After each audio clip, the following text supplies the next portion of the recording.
Hai, selamat petang. Sekarang ni saya berada di sungai air terjun Serendah.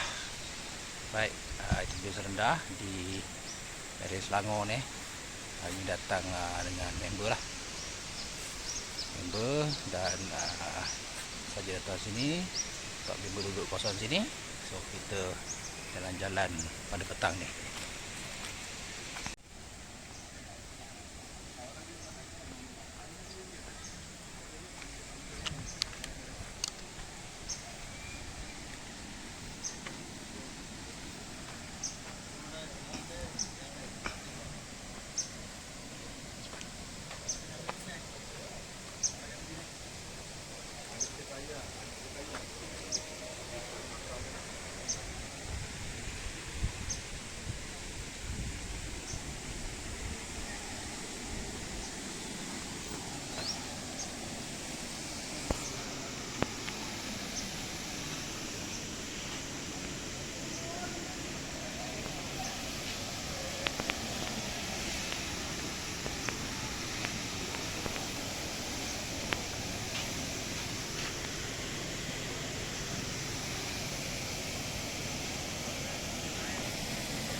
Satu kali